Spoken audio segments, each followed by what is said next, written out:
A solid gospel presentation can actually be made in around 5 minutes, but because I'm aware of the minutiae of detail that people can argue about, we're going to take the long way round on this one.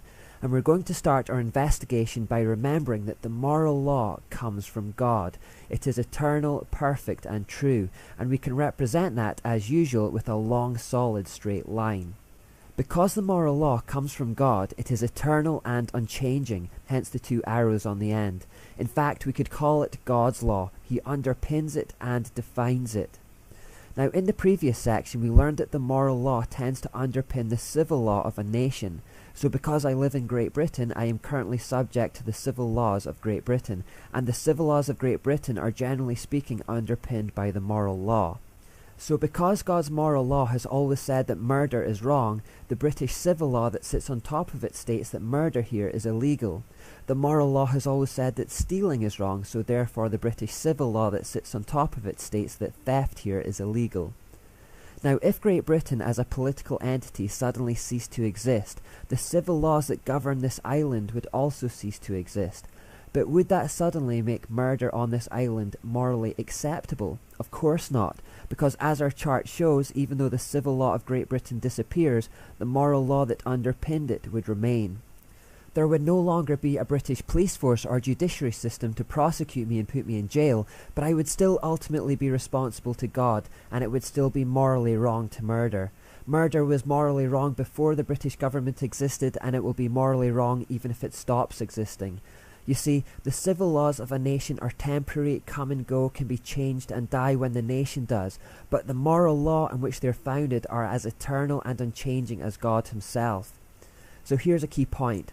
What's happening on top of the moral law is variable, but the moral law itself is eternal and constant. Now, throughout the history of the world, there have been various dispensations or economies of time where God himself has instructed and guided his people with laws that sat on top of his moral law in the same way that the British civil law does. For example, in the Garden of Eden, God instructed Adam and Eve to keep the garden and to eat from certain trees but not from another. This set of instructions constitutes a kind of civil law that we could call the Law of Eden. The Law of Eden didn't contradict the moral law in any way. In fact, it was an expression of and gave insight into the underlying moral law, which in turn gives insight into God's character. As we know, Adam and Eve broke the Law of Eden by eating of the forbidden fruit, and that dispensation of time ended. Man was no longer allowed to eat freely from the garden, and he was instead told he would have to toil and work for his food. Woman was told that she would now labour in childbirth. The world entered a new post-Eden era. As this new time period came into play, it brought with it another law. The law of this time is known as the Law of the Patriarchs because it was known to Abraham, Isaac and Jacob, who are the patriarchs of the Judeo-Christian faith. Again, this law was an expression of the moral law which underpinned it.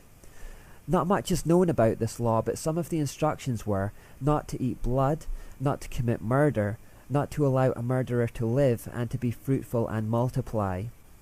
A history of this period shows that there were other laws of which mankind was aware.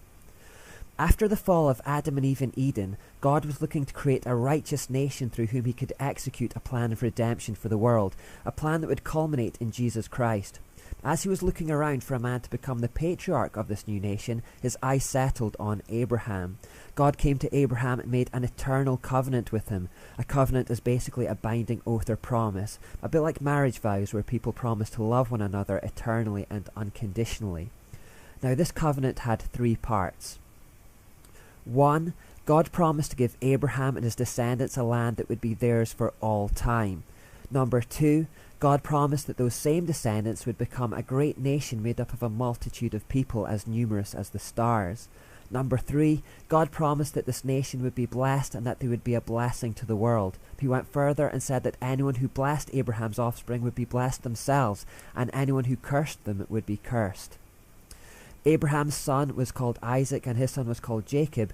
Jacob was renamed Israel, and this group of Abraham's descendants thenceforth became known by that name. The nation of Israel was born. Now, because of the eternal nature of this covenant, the 3 promises within it still stand to this day. That means that the land of Israel belongs to the Israeli people today, and it will do for all time.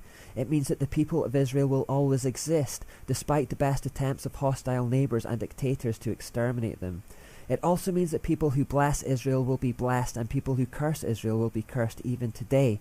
Anti-Semites, be warned, God is faithful to his promises. I will include a few examples of what God does to nations who come against Israel in an appendix to this series.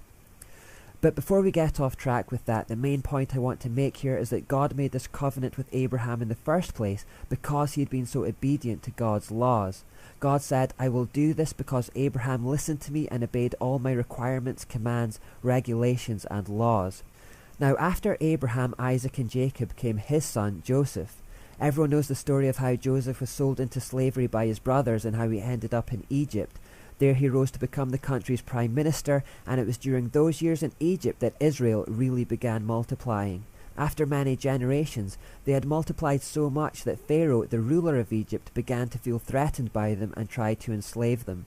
That's when God famously called Moses to lead them out of Egypt and into the land that God had promised them all those years ago through his covenant with Abraham. As they were on their way out of Egypt and heading towards the promised land through the Sinai desert, God decided to give them a new written law that would govern their lives as a new nation in this land.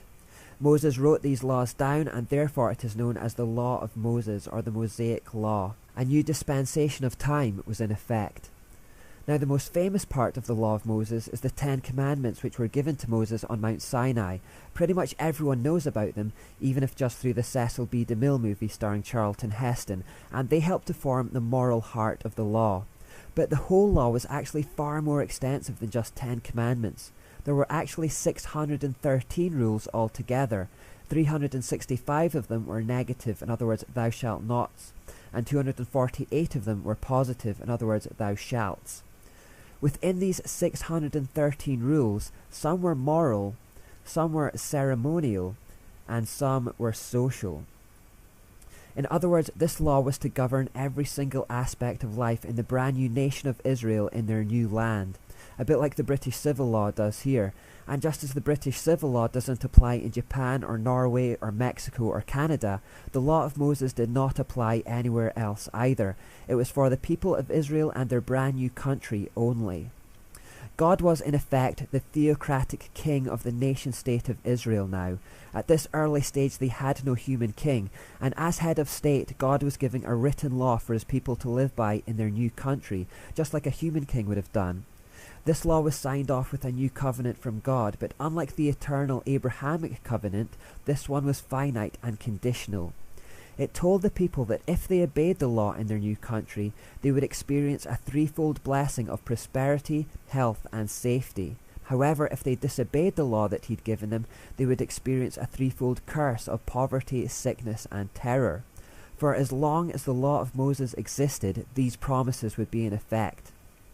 Now, before continuing with this series, open up the Bible at Deuteronomy 28 to read the details of this covenant.